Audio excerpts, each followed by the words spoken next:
everybody. I'm Pastor AJ Houseman, and welcome to 10 Foot Pole, a podcast to dig deeper into aspects of the Bible that get glossed over or totally ignored in most preaching. The Bible has a lot of parts that are racy, uncomfortable, and sometimes downright horrifying. Let's talk about it. Write it down for you. Making notes. Melton. Are you? This is not legitimately a podcast, right? Melton. We can edit. Publish this thing. Yes. What are we talking about? Then we're going to determine that. Can I start now? So. Can I sign a waiver? If anyone should sign a waiver to me, I'm the only one with any sort of legal and financial liability with what comes out. Thank you. Did you get my writer from my agent? That's Kings. This is Pastor Locke back at it, podcast. That's what he's for the man who didn't want to be a part of this. This is how we're starting. In the shadow of Acropolis, I bring to you 5 incredible pastors. Stop it. You are not. Also, you only bring 4. Welcome to season 4, episode 10. I'm sorry the sound quality isn't going to be as great on this one because we are recording on a phone on a balcony at a hotel overlooking the Acropolis in Athens, Greece. Which is very exciting. So being on this 2-week journey with some of my favorite clergy friends. I was going to say pastors, but that doesn't apply to everyone in this room space. Wait, does it? It does. It does. Do you guys do that? Yeah, only in a technical sense. Do they call you Mother Emily? Not anymore. That's good. Look for you. Wait, what do they call you then? Pastor Emily or Reverend Emily? Mother Love Sarah. that. They do call me Mother Sarah. Oh, I don't like it. I remember when I first started, and I've been Mother Emily in the past, but not in my current call. the bishop was like, interesting. feel really like open to have them call you Mother AJ, and I was like, we're not gonna be doing that. That's not anything that's. You know, I was formal. It was Mother Lloyd at my last call, and I felt a little like Mother Superior, like I was stuck in the Sound of Music. So. Oh, I like that. Also, Mother Superior is, or no, it's Lady Superior is what they call my the president of my sorority. So. Challenge. It's so fun. I have friends that literally still, because they think it's funny, will be like, Lady Superior. Stop. I love that. Stop. Okay. But also, I feel like you have really, you have Sound of Music vibes. I do. Yeah. I've been told that. It's because my clothes are so ugly, the poor don't want them. No,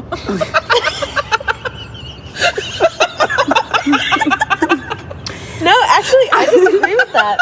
We already discussed this at dinner, that you are the one who looks like an Episcopalian. I'm representing the Episcopacy. I am going to do the...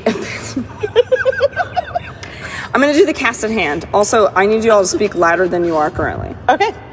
Wait, not you. I mean, like... She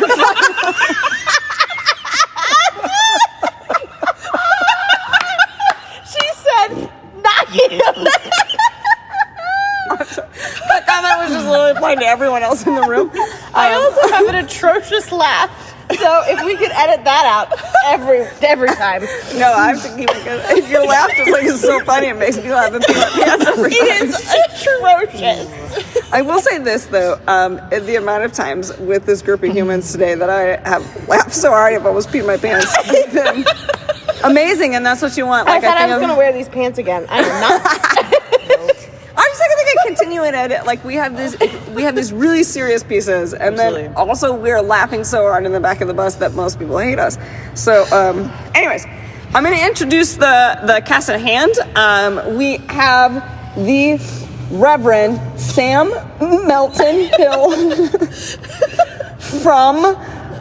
This is where you say it because I know it's something. I know what they are, but I couldn't tell you the official names. Like my call? Yeah.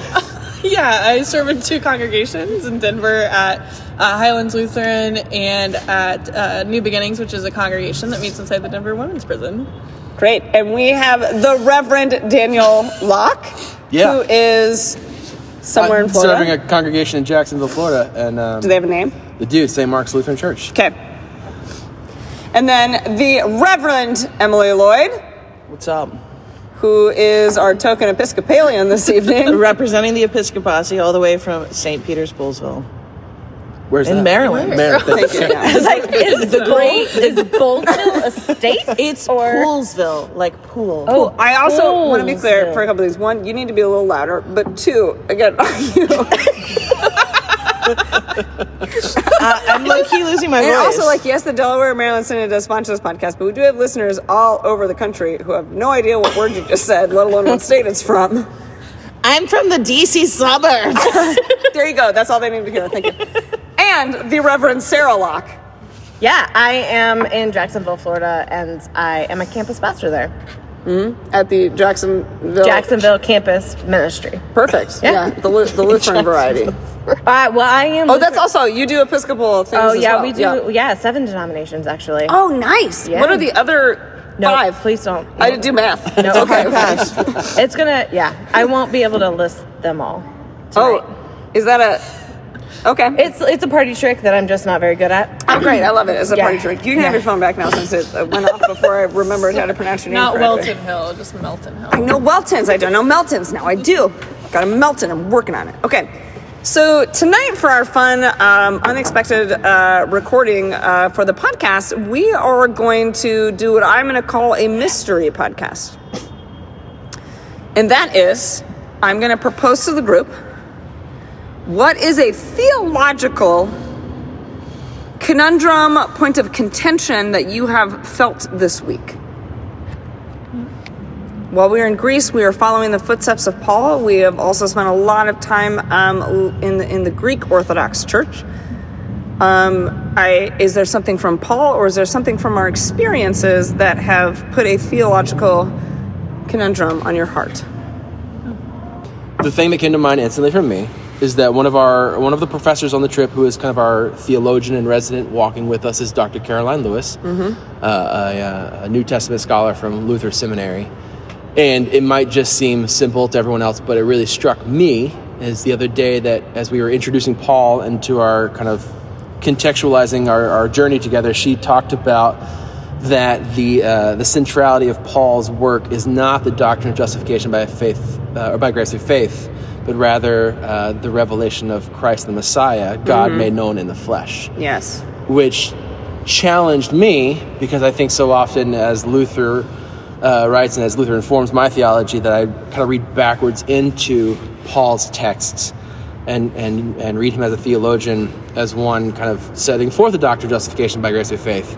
But her challenge to me that I think helped me look at Paul differently was to say that's not the centrality of his work, but rather his personal revelation in the context of his time as God revealed in the known, in the flesh, in the Messiah. And so I found that very interesting. I've been thinking about that a lot lately. Yeah. I liked that. I think it might have been the same talk as what you're referring to. She talked about the fact that Paul didn't really undergo a conversion so much as a transformation. And it made me think a lot about like the conversation that I have with my students about, we talk a lot about like how the Bible and how Bible stories relate to the queer community and like their experiences. And I think my students would really resonate with this idea that like Paul went through this transformation as opposed to a conversion, which sort of feels like a 180. Because I think a lot of my students go through this identity change that isn't a 180, because they just still want to be rooted in like who they were and how they grew up, but they do feel a sort of like continuality of that. There's a root there, but they want to grow from it.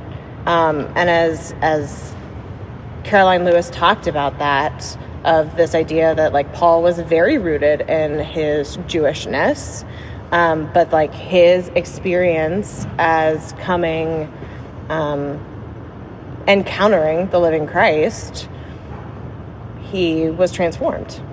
And I think like that made me think of like how my students would really resonate with that explanation of who Paul is and what Paul's ministry meant. And also that actually goes along with sort of Daniel's thing too, right? About like the difference that we understand or have been doctrinally taught, right, to think about Paul's work.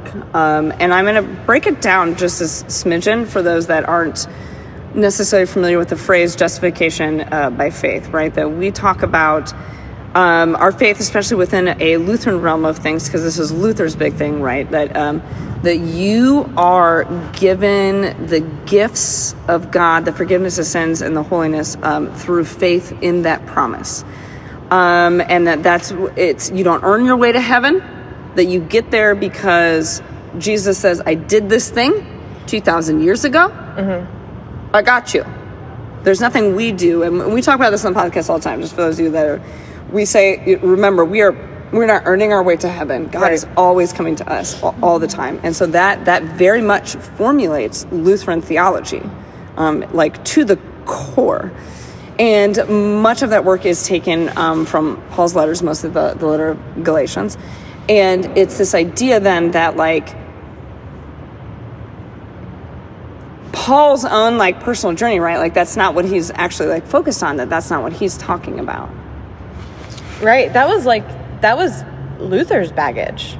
Like that was Luther's stuff. It's almost like it's almost like a Lutheran supersessionism of Paul, right? Oh, there is that. I think we're kind of like imposing Lutheranism into Paul's letters. There's totally a Lutheran supersessionism. It's like a reverse eisegetical kind of thing. Yeah. We're taking our theology as Lutherans through Luther's lens into interpretation and pushing it back onto Paul. Are you to like say, see, undoing all of Lutheran theology? Well, that's kind of why I brought this up, because it felt that way for you. Maybe it seems like a real small, easy theological thing, and some laughed at me for taking notes, but that was the thing that, like... We didn't laugh at you for taking notes. We laughed at you for taking notes because we were trying to play a card game.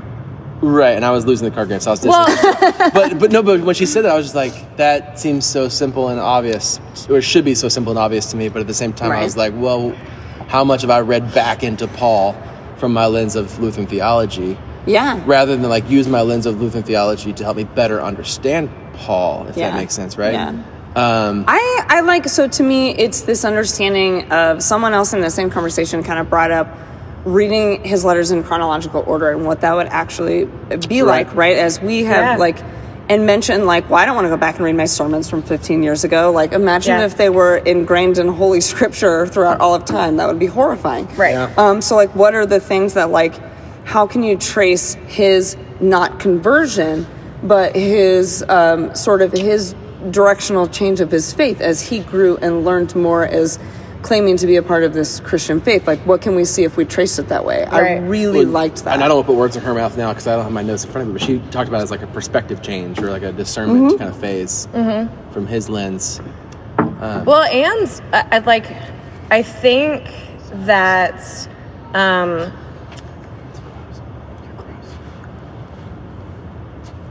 think that we talk about Paul as like as Lutherans. I think we talk about Paul as a systematic theologian in this way, and like really he was a practical theologian. Like he was very much like in a context and trying to help churches figure out the stuff that they were going through. They were having very practical problems. And they were very much trying to work through their everyday sort of life of things. And he wasn't trying to say like this big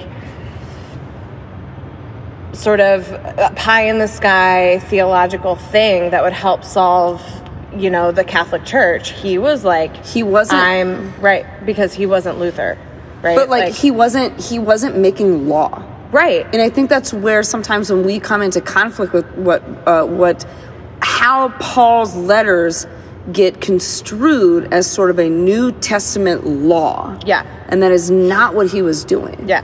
The audience is familiar. I have said this on this trip, and it was in one of those back conversations that I think Daniel yelled at me for being too loud. I've never yelled. You've never been too loud. Yeah, I don't remember Daniel talking about you being too loud. That was when Sarah was telling us being too loud. I believe I have said you have been too loud. Yes. Yeah. Okay. Yeah. Which is kettle black thing. Yeah. Okay. Yeah. Cool. As long as we're aware of that. Yeah. Okay. Self-aware. No. So, because I talk about this on the podcast all the time. Anytime we enter an epistle, I remind people we are reading someone else's mail, which is indeed a federal offense in the United States of America. Unless you're incarcerated. Interesting. Oh, that's fair. They can read their mail. But they can't read each other's mail. No, the state can read your mail. Yes. Yeah. That's a right you give up. apparently. Well, and by it's give up taken- is it is taken taken from you. As soon as I said it, I knew that's not the way I wanted to phrase that. I can see you working yeah, through I was it. like, that was not. Yeah. Anyways, But yeah, anyways. yes, correct. Thank you for that correction.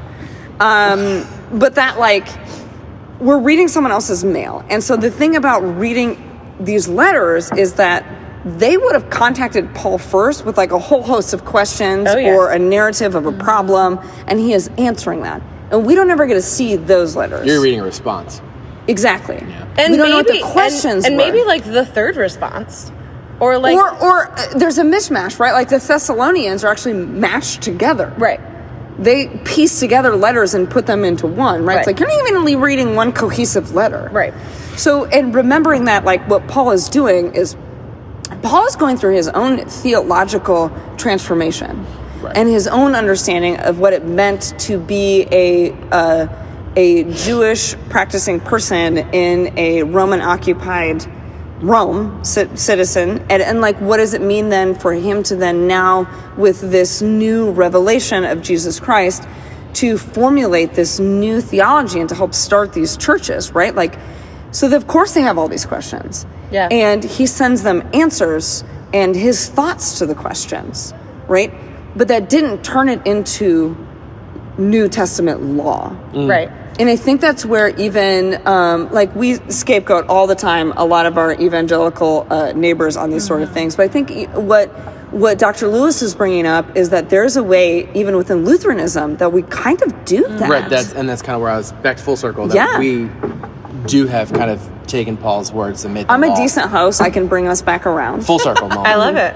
Yeah. I think to add to that too, like, I know we're on this like Footsteps of Paul tour, and I was mentioning last night to someone, like, it feels like a very incomplete story when we don't at least remember that much of Paul's work was written while he was incarcerated, right? There's 25% of our Protestant Bible is written by people who were in prison. And Dr. Lewis said something like last night about, I can't remember the exact word she used, but something about spirituality as a desperation or searching for God. And so much of the work that we love so much and we struggle with so much comes from a space of desperation and a place of people that are experiencing state violence and incarceration in a really horrific way. And so how does that change how we understand Paul and his story arc, his theology, his all of that?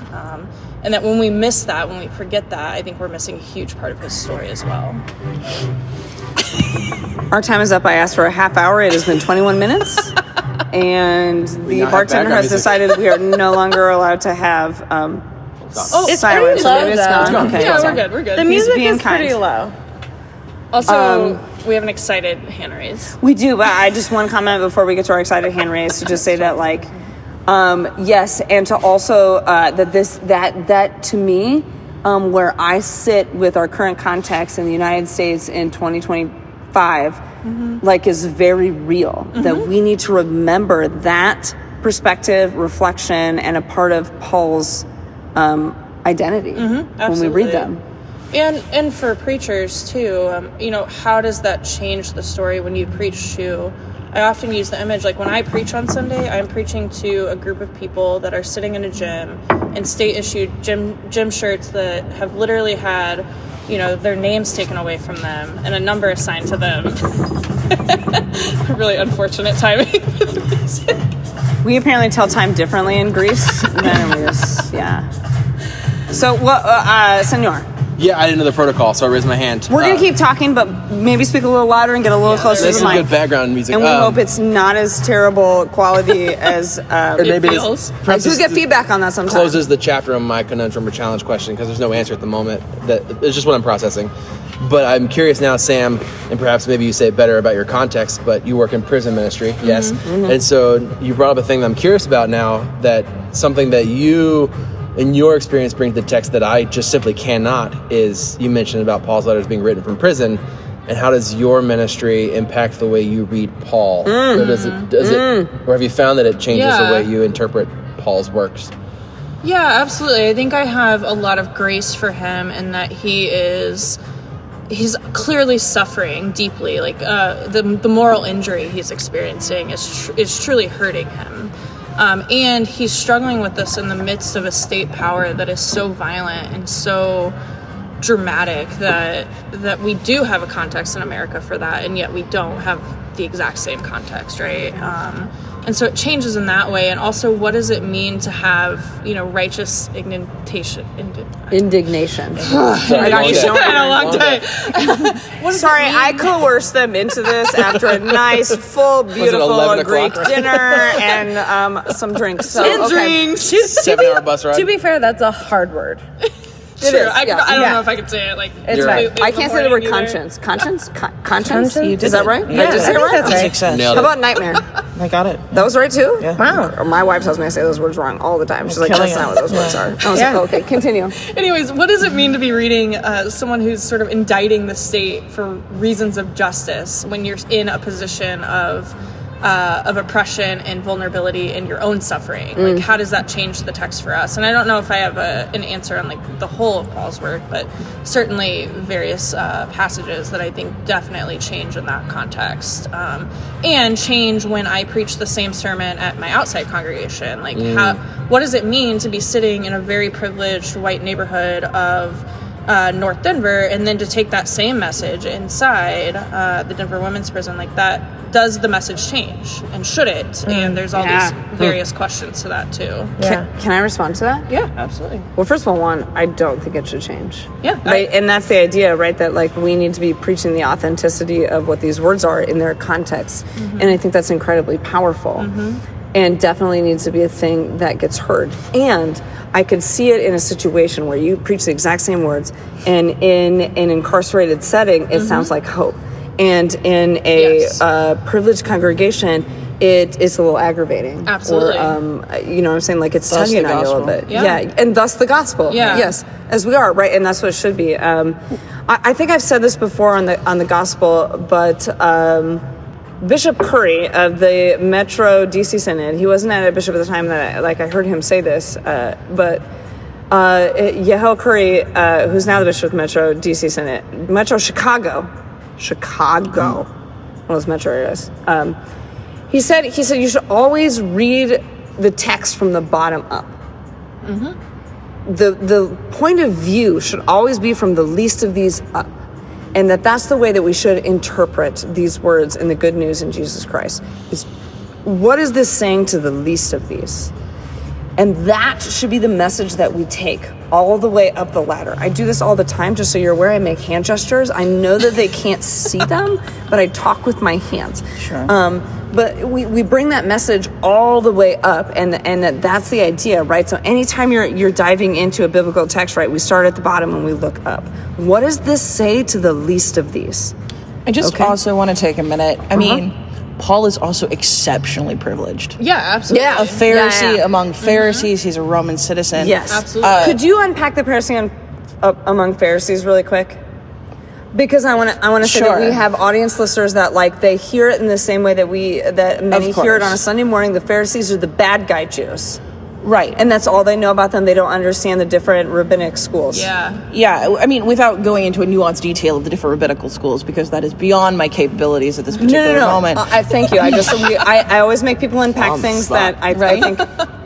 We always unpack things. So he is a member of a particular Jewish sect or denomination, as we would understand in Christianity, a school of thought. He wasn't a Sadducee, he wasn't an Essene, he was a Pharisee. These are different sort of denominations. And it was based on his interpretation of the law. It was a very specific understanding. It wasn't like the evil Jewish people, no. And then there were the good Jewish people. Exactly. It was simply, that's not what we have to think beyond the about. crucifixion story. Right. Ostensibly, is what we're saying. Yeah, and it was simply a difference. And that would be fun to unpack too. And sort of Nicodemus is on the same page. I know. Absolutely. Different topic. I love Nicodemus. Don't chase the rabbit. I can't. I love Nicodemus. I won't. But I'm focusing. I'm doing it. I'm doing my best I can. No, I think what's really interesting, because there's been a lot of discussion about what Paul is and what Paul isn't. And Dr. Lewis talked about Paul's pastoral sensibilities and how it is a pastoral letter. And what I feel like the conversation is still lacking is Paul is fundamentally a missionary. Mm-hmm. He is not a pastor. Mm-hmm. He is not living and breathing and working and dwelling in community. Mm-hmm. He is moving from church to church all around the Mediterranean. We are in the footsteps of Paul. We're chasing Paul. Mm-hmm. And so these letters are written from different places. And we've spent the last 2 days on a bus. Imagine he walked that shit. I mean, how long that crap would have taken. I actually the same amount of time as we were on the bus. I feel he did not have spades to play with his We friends. did get to the last 8 miles, and we're sitting in traffic, and Daniel goes, "We can walk that." I feel the need to be transparent. No, I love that. That's a very good point to me. I don't love Paul. I date Paul. I don't marry Paul. Yeah. Paul and I see other people. I love you, but I don't have to like you. Exactly. Well, I was going to say there's also, after Sarah and I are going to have, you don't know this, but you're going to be on later in the season, and we're going to talk about maybe a little bit of queer imagery with Paul. Okay, yeah, I love that. Mm-hmm. That, which makes sense. In a lot of his writing, that I think what you kind of just sparked me that they said last night or lift up that Paul was doing theology in real time. Yeah. And so you get a lens into him. That's a good way to put it. Not laying down right? law and doctrine. He's doing theology, and we get to watch him work it out. Imagine someone comes into your office, right, as a pastor, which I'm assuming happens to everyone, and they have this super hard theological question that you may not know the answer to, or may not have any sort of, but you just kind of based on your theology, rooted in the cross, right, and this promise in Jesus Christ. You start to build or kind of make it up. You make it up. I didn't want to say it. No.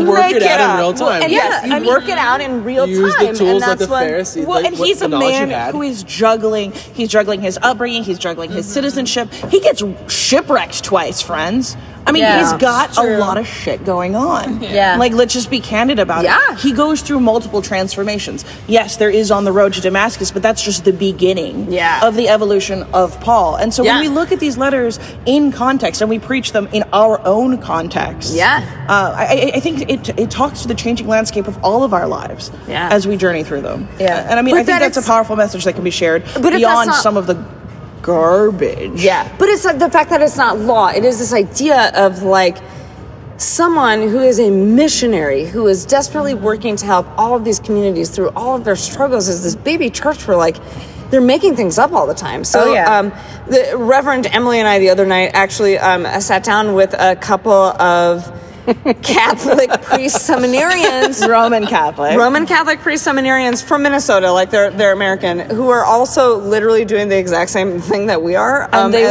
were lovely. They were lovely. I enjoyed their company very much. We did, actually. And I hope they listen to your podcast.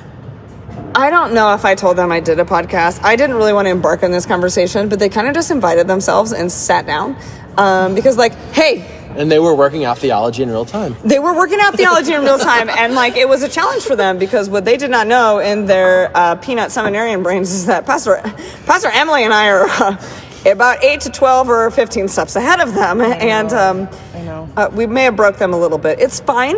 You can be a good Catholic theologian having deconstructed some theology, and I hope for them that is their future. That too, I would argue that's part of the path. Powerful adjective. But I would also say that has less to do with them being Catholic and more to do with the fact that you have several years of real ministry under your belt. Mm-hmm. True. And they're seminarians. Yeah. They haven't. And that is the purpose of seminary. It's exposure. Right. It's exposure to other things, right? Part of my experience was exposure to other understandings and belief, taking comparative theologies. Even my literal systematic Lutheran theology was a comparative theology class, right. Understanding what we believe and why in comparison to what others believe. Sure. And the only way we can do that is in dialogue with others. Exactly. Absolutely. And so it was a beautiful conversation, and I love it so much, and I kind of wish I was secretly recording it under the table because I would have loved to have published that. It would have been a rad podcast. It would have been a little illegal, but they were... we'd have to edit me. I mean, I can maybe get them to have consented. Well, yes. You did say words that are outside the realm of proper podcasting language. But however, it's vivid. No, but I want to say this. In our conversation with them, and we're talking through some of these topics, and there are things that questions that they wanted to hear us in real time answer because they've been taught Protestants believe this, but here's the real answer. And so, and it was really cool the way that they asked us these questions to actually hear our answer. And then for us to have answers that are biblically grounded was really challenging for them to hear. And like there was like some eye twitching of like, you make some really good points. Wait, did you actually read the Bible? Yeah, like what? I don't understand. These Protestants read the Bible and they're like, wait. But it's a sort of idea that like, I think that there's this as a word that they would use that we don't necessarily ever use is dogma that has been extracted or extrapolated. Extrapolated is a much better term for that, from biblical teachings that maybe are not biblical themselves. And so how do we evaluate our own understanding of some of these things and trying to remember to always root them in what's happening? Well, and I think you're going to segue back, if I'm going to do it for you for a moment. You can do it for me. Presumptuously. You know where I'm going. Oh my God, it's a question of authority. And from whence authority is derived. And it's whether authority is derived from Scripture or the Pope. And that brings us back to Paul. Because... Yeah, and granted by gender and sexuality and all the other... And privilege, and being a Pharisee and a Roman citizen. All the things, right? Yeah. And and two, I mean, like you just said that we get all of this from dialogue. And that's exactly what Paul is doing in these letters. It is. It is all dialogue. But we're missing the other half of the conversation. He doesn't. Well, we are. We are missing the other half of the conversation. It's true. But he's not monologuing to these folks. He is in dialogue with all of these congregations, and that is exactly how you do theology. Which to take lap number 2 brings me back to Lutheran theology comes from dialogue with the Catholic Church. It does. You're correct. That's 100% where Lutheran doctrine came from. Yeah. Really brought that Absolutely. back. Thank you. You did. Yeah. That's impressive. Can I say this from my own personal journey? I don't know if I've shared this on the podcast actually. The most impactful thing on my theological and faith journey actually was when I was in high school. I spent a good chunk of time participating in a Southern Baptist church youth group in Iowa. So I just want to put that in context because again, I grew up in Iowa when we still had like a football coach as a governor. We had a real Tim Walz guy as our governor at the time, and like it was a very different place than it is now. I love that for you. It was actually really cute. He was really cute. And so like I just want to be clear, like it's not Southern Baptist in Alabama, it's Southern Baptist in Iowa, which has a different lens, but still on a very different perspective than our Lutheran one. And my parents are not theologically inclined, and so I said I wanted to go to youth group. They said, okay. They didn't care where it was because that didn't matter to them because they don't understand differences of whatever. And I want to be clear to you, if my daughter goes, I would like to go to the Southern Baptist youth group, I'll be like, no. As long as Mama's welcome there. No. And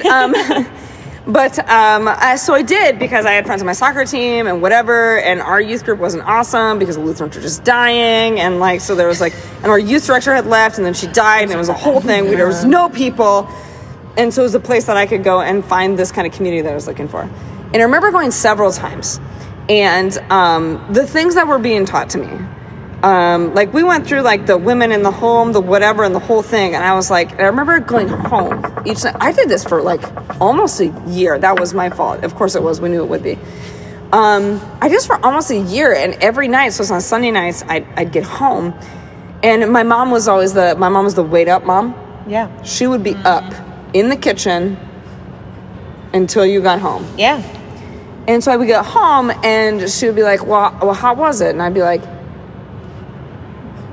It was weird. And she'd be like, well, how so? And we'd have this whole conversation, like theological conversation about this. And my mom's not actually like a very theologically inclined person, but just like helped me process through talking through what I was being taught and helping me formulate my own theology based on how much what they were saying didn't make any sense to me. And like so like the Southern Baptists actually made me more Lutheran than probably any Lutheran teachings ever have, if that makes sense. Episcopalians do that for me too.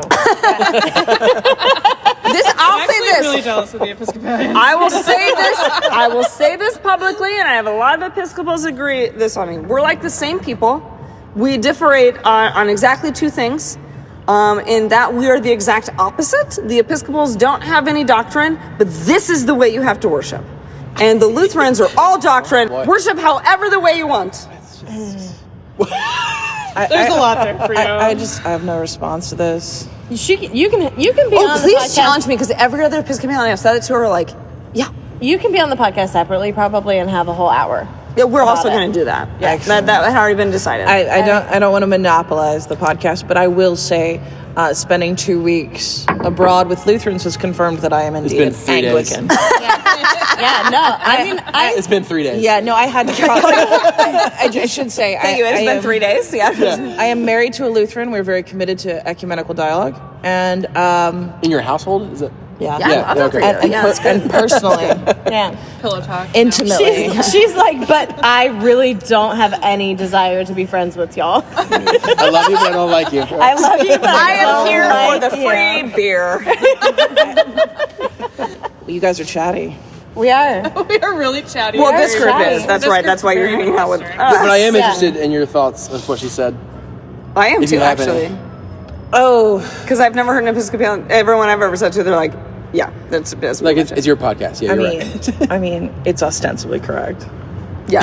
No, I've never actually I'm not asked an gonna- Episcopalian I'm not that on the gonna- podcast before. Oh, This is all in personal dialogue, because I also am a licensed. I am also licensed in the Episcopal Church, right? So, like, I spend a lot of time with Episcopalians. You can't just like say stuff like that. sure. I mean, you're not wrong. I mean, It's nuanced, It is. contextual. It's like one of those fun like things that we say. Yeah. Yeah. That's true. I- That's funny because it's true. I wanna Yep. I do wanna it. talk about Paul. Let's talk about Paul. let's talk about Paul. Which is like not Bye. that's Let's not talk that's about like it. not a normal thing for me to say, because normally I don't want to talk about Paul. Yeah, I'm the same, and that's actually like I'm not a huge Paul person. I mean, at how all. often do we preach Paul?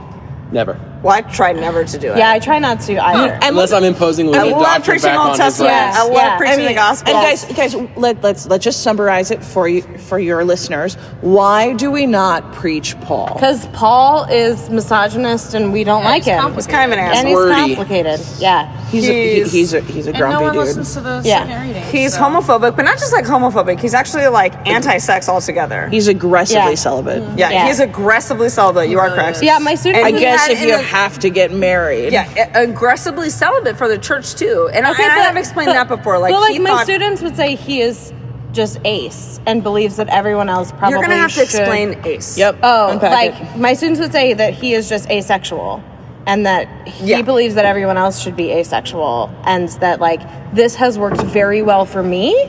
Therefore, everyone else should take this on. As a Also discipline. understanding that he believed Jesus Christ was coming back in his lifetime, and so for us to be the safest we possibly could. Right. Yes. Right. Any Just second. in Just It was preparation. like there was Yeah. no In reason. preparation. There was no reason for children. Yep, there there's was not. no There's reason not. for None of the above, marriage. just like The stop. vocab word Wayside. of the day is eminent eschatology. Eminent eschatology. Yes. Yeah. And understanding, if you read all of everything he writes through that lens, right, like that really changes things. But Absolutely. I also I think it changes things if you understand his progression of theology. Well, so that's exactly what I was going to say, is that something that I've kind of realized through this trip is that Paul is, and I know we said like he wasn't converted, like it wasn't a conversion, it was a transformation, but like he encountered Christ and this phenomenon of Christ, and then he started like being a missionary and doing the whole missionary thing, and he was this incredible theologian who went and did these things and talked about and Yes. helped solve these problems for churches. Yeah. And I think about the sort of authority that we give Paul, even though like he was sort of a baby Christian, right? Like he was not. A sanctimonious baby. He was. Christian. He was a sanctimonious baby Christian, and I think about the times that in my life that I have encountered sanctimonious baby Christians. They're insufferable. Yes, Including myself at Yes. one point. and I was always perfect. I'm the Episcopalian. Makes sense. Yes. That's why you get I fully agree with that. I know. Yeah, and the Episcopalians in my life would also agree with We're that. just a little better. I'll say Yeah. this: like the Episcopalians at least read the Bible. No. Yeah. We do. Well, No, that's true. with insight. I don't Those mean are that. half Lutheran, half No, Episcopalian response. Sorry, not about Lutherans. That was about in contrast to Roman Catholics. As everyone slowly closes their Bible. My other comment about the Episcopal Church, I was like, oh, we're just doing Catholic things. They just don't know they're not Catholic anymore. Yeah. Is that also true? I mean, we're more Catholic than the Catholics. Yes. No, I do believe that. No, we won. They gave up. But what I'm thinking about is like my students who did not grow up religious, did not grow up in the church, and then are like quite literally encountering Christ. They're encountering Jesus, and they're like they're having this transformative experience, right? And sometimes when they are baby sanctimonious Christians, I'm like, ooh, you don't get to do theology like that. And through this experience, I've been like, oh, yeah, they do. Yeah. And and many times they have a lot more authority than people who are perfect Episcopalians. Absolutely. And have been doing it their whole lives. And it's what can we learn from convert zeal, as inspiring and annoying as it is. Sure. For those of us who are more set in our ways. Absolutely. It still has an incrable amount to teach us. Yeah. I mean, the number And of that's the times- challenge that we want. And I'll just say this, a reference to an episode that I did with Bishop Bill Gohl, and talking about like the Reformation and what does it mean as our identity as of Lutheran. Our identity is to continually be reforming. And anytime that we have stopped doing that, that's when we've lost our identity. And that's when churches die. Yeah. Absolutely. Our job is to continually move and change and continually be reborn in this good news and in the message that's happening. And we can't do that unless we're in dialogue with otherness. And working And the theology, new generation and people that are Absolutely. encountering it for the first time. and working out Yes. theology in real time. And working out theology in real time. And whether that is conversations with Roman Catholic seminarians or the newly converted, or 2,000-year-old conversations with Pauline epistles. Yeah, Absolutely. that's what we continue to do all of the time. Daniel, you have some words. I don't know, maybe this is the lap 3 or the bow tie here, but what you just said brought me back to my very beginning. I'm sorry. You talked about Paul, that in his, what modern folks interpret as the conversion, but what we've kind of understood as the revelation or the experience, the transformation, etc., discernment process, and him working out theology, he couldn't help from that moment on change the way he lived his life, and he couldn't help but bring this news to other folks. He couldn't help but live in a way that was in response to what he experienced. Yeah. Which connects the challenge for me back to our Lutheran theology, in that what God has done in God's agency by grace through faith, we then can't help but live a life in response to what God has done. Oh, amen. And the Episcopal Church endorses that. Yeah. Yeah, I mean, I want to be clear that Emily does speak for the whole Episcopal Church. If my bishop is listening, I do not speak for the whole Episcopal Church. If my bishop is not listening, I absolutely do. Yeah. Just one last sort of thing that kind of like grew in my mind, and we'll talk about this and we'll close out. This idea of a transformation, and it always gets brought back to me in this idea of what it means, and I'm sorry, I'm going to do it, but what it means to be trans, and this transformation of, right, like I thought I was this, but it turns out I'm really this. It's not a conversion, but it's an understanding who you are. And I've had this, I preached a sermon about Moses' coming out. He came out of the closet as a Hebrew, right? And this transformation of like who I thought that I am, and realizing who I actually am. Revelation. And what Right, an unveiling, like a Transformation. Yeah. But this idea of like he's finding who he actually is, and that there's a thing there that speaks to me, and there's a sermon in there somewhere, but I just feel like I need to say it out loud. But like that's when I think about trans identity, is like that's what I hear in that, is sort of like I was told I was this, and it has been revealed to me Right. That I am truly this, and that's what my transformation is. Is that it has been revealed to me. Yes. This is not something that And that is I'm Paul's, doing. Yes, that is. I'm not doing it. Yes. I am not choosing Yes. it. It has been revealed to me by God that this is who I am. Yeah. And I want to thank you all because I've been struggling with this. The language that of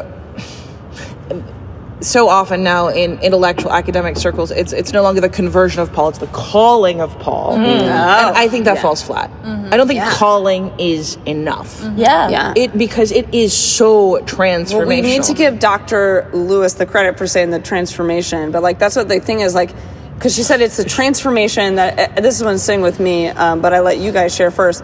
But the transformation of Paul was rooted in his revelation of who he really is. And who God is. And who God is. And who God is calling him to be who he is. Well, and from persecuting and killing Christians. Yeah. I mean, like the actual physical change. Yeah.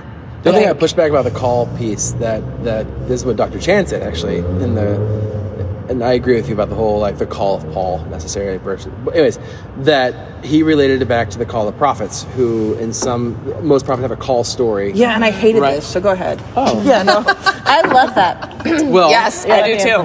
But I've always learned, and I've learned and kind of embraced that for the prophets is that God has placed a word within their lips or their mouth, and they cannot help but proclaim it. And maybe I'm stuck on this piece. Yeah, but it always feels like a continuity of where they've been. They have been faithful, and then God has revealed more, and they're called to spread it. Whereas Paul is this complete transformation. Yeah. He completely changes. Okay. Yeah. And I wanted to push back on Dr. way, Chan, but I was trying to be respectful. No, but I think in that way, Which like is a struggle. the word transformation and this idea of like trans identity. I mean, But there's this revelation there is that comes that prophetic witness to it. forces this transformation. Yeah. Right? And so, like, the whole thing is, I don't know, I've said this about 1,000 times on this trip, but how just, like, protective and I am of trans and non-binary folks and this coming into where we are in our current society. And, like, and it has been challenging to me. I can only imagine for some other people how challenging it has been to walk into these spaces that are very, like,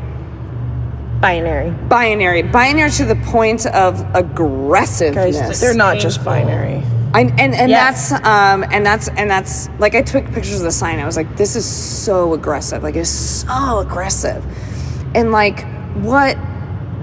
And we've done an episode about the spectrum of humanity and the creation of them before, so that's not new to the podcast listeners.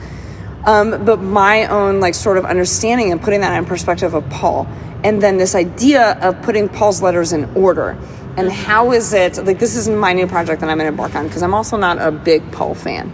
And so to come back now and think of that, like, Paul was given a revelation to have a transformation to who he really is.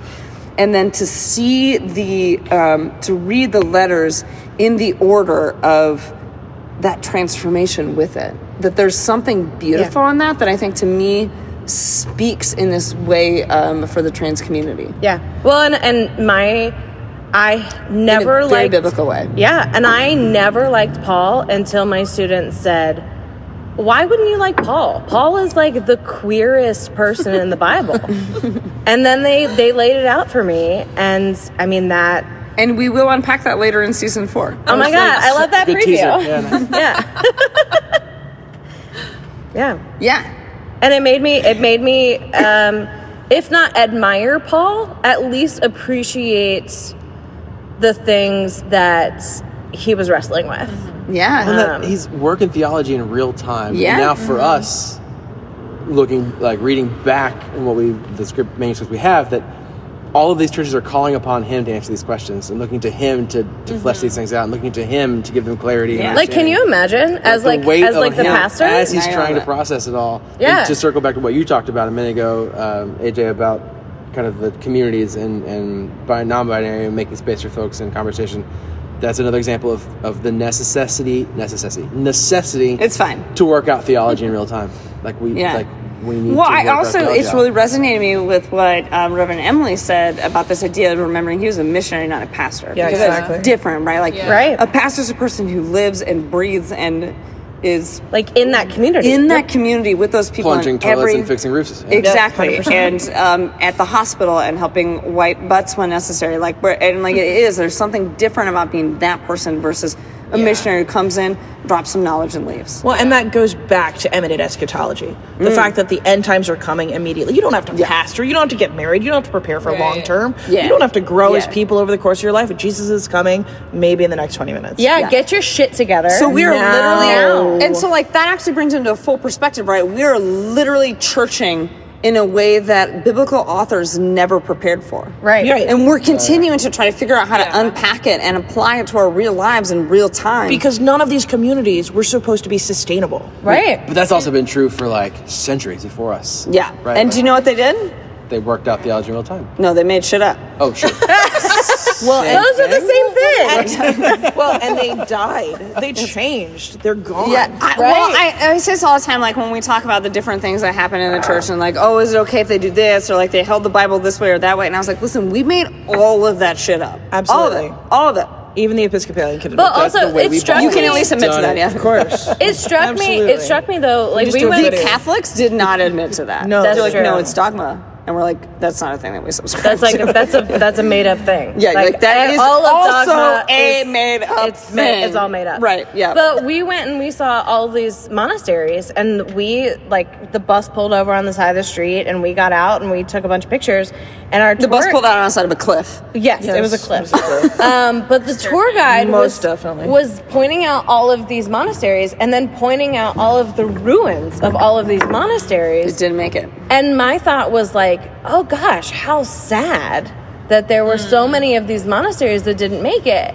But then I was thinking but that's not that sad, because look at how beautiful and glorious these other monasteries are. And then we heard about this one monastery that only has one monk in it, and he has to do his own thing in this monastery and take care of it. And I was thinking, oh gosh, that must be so sad and lonely. And it's just or you're an awesome. extrovert. Well, I was like, you're an extrovert. Yeah. Or we should yoke two monasteries. So much only child time. Yeah. Sarah would have set up a can system between the two monasteries. Absolutely. Hey, it's me. Yeah. If I beat on this plank 4 times. Yeah, exactly. We're groceries. doing Taylor Swift signs of are you okay? Yeah. But there has always been death, even in the communities that have go and create these weird monk communities on places that they should not, on the tops of cliffs. Yeah. Where there is no life or water. On cliff islands. Literally people should not be living there. Islands. People should not be living there. It's a terrible idea. And thanks be to God that there was, there is, there always will be resurrection. Yes. Well, right. New life to follow. Yeah. And there's no resurrection without death. That's right. That's where, It's a prerequisite. Paul's apocalyptic hope I find so intriguing, at least, even if I don't totally love Paul. He still manages to have this hope in the face of his understanding of apocalypse and end times and death, and I love the hope that he holds on to in the midst of that. Do you think that we should preach and act and disciple more with more imminent eschatology?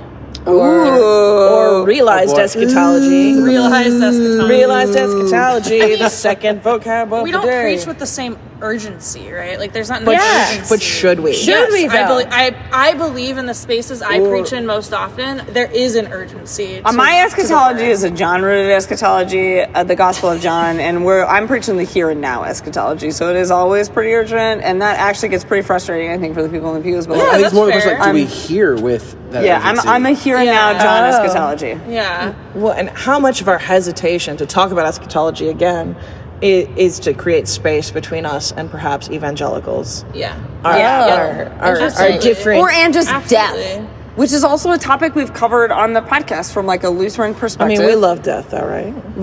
Do we love death? A little bit, we do. Who does? You mean we as in... I mean, our whole story is about death. Well, because of death and resurrection, we don't have a natural... Oh, I feel like maybe this is. Are we finding something that we are finding Episcopalians something? And I and realized Lutherans? as she said it, and it was as I was about to explain the podcast that I talked about. So Okay, go for it. Lutheran theology, and we don't ever talk about this at funerals or when someone's dying, by the way, because it would be very insensitive. Luther does not actually believe in our theology that you don't like die and immediately go to heaven. You die and you go to a deep sleep. And everyone's in a deep sleep until Jesus comes back and then takes us all That's up. actually like a Pauline theology. Like Okay, that sorry. is Paul. I mean, Luther got most of this. Now we're back to hating the Paul over here. No, it's a lot. But this, So it's but just- also, but like, again, this is one of these like little known Lutheran theologies because we don't talk about it because it makes really bad pastoral care. But it's also not Lutheran because and it's my not- Episcopal priest also believes this. Okay, So it's well, we not- just established they don't actually have doctrine; they can believe whatever they want. True.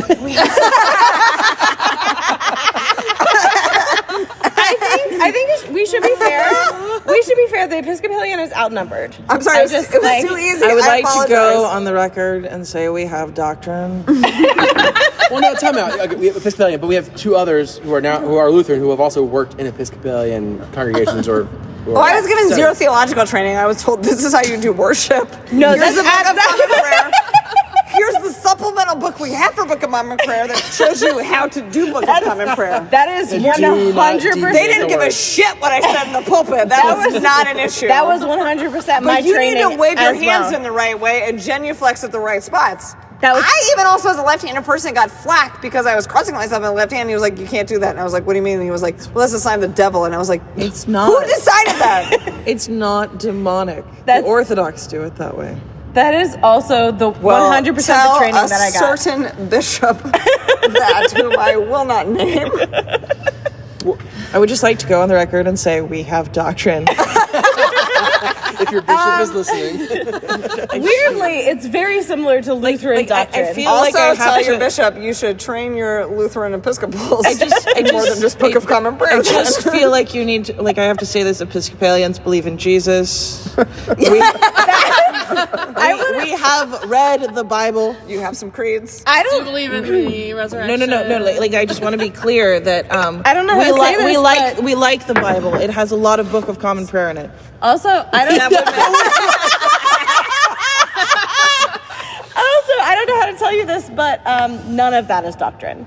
Liking the Bible is not doctrine. No, it was a separate thought. It was a Okay. period. All That right. feels pretty doctrinal, actually. I think I can make an argument that liking the Bible is doctrine. I can also make a pretty good argument gonna against take a it. lot of work to get Continue. there, I mean, sorry. if we're gonna have a doctrinal discussion, I think that's a complete podcast. No, absolutely. It is. I'm sorry. We were talking about. We've kind of put you on a spot here. That's I don't not fair know. to you. I don't actually know what we're talking about. I literally I had an adult ed class about do we have doctrine, We are once again affirming Oh. that you're Episcopal, not Lutheran. and the answer was not clear.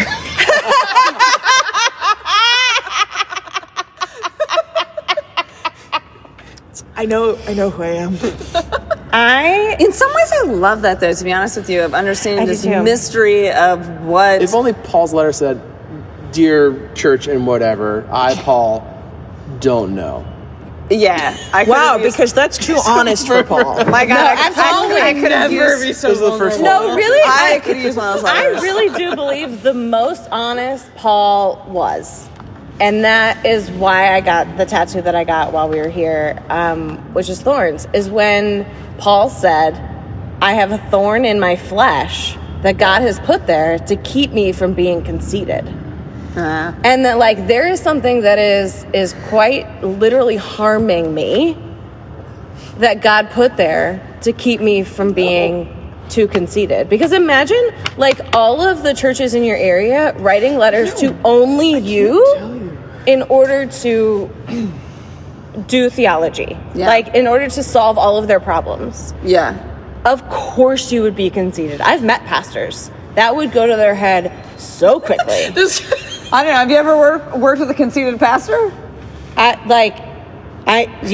It would be... A lot of hand gestures happening. This is a podcast. It would be... I just love that she's Googling it. It would... I just have a moment. I just like.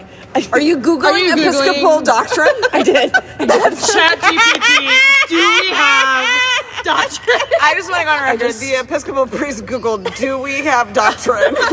But do you know what the answer was? We're not sure? We do not.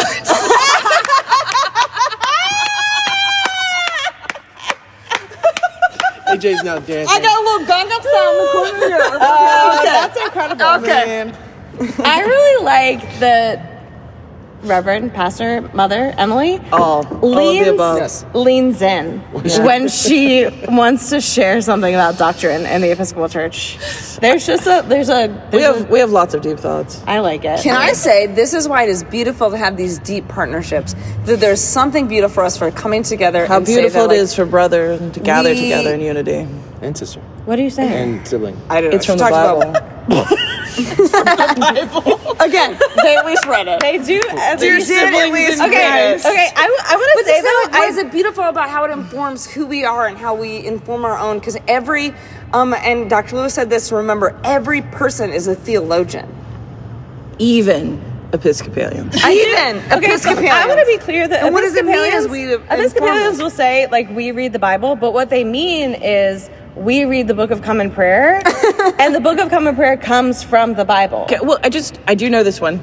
Damn. 70% of the Book of Common Prayer is the Bible. Is actually just direct scripture. Oh, yeah. Yeah, I know, and that's what I'm saying. It's I like, want to affirm this is a safe space. You're not being attacked. no. Oh, I'm not attacked. Oh, I was attacking you.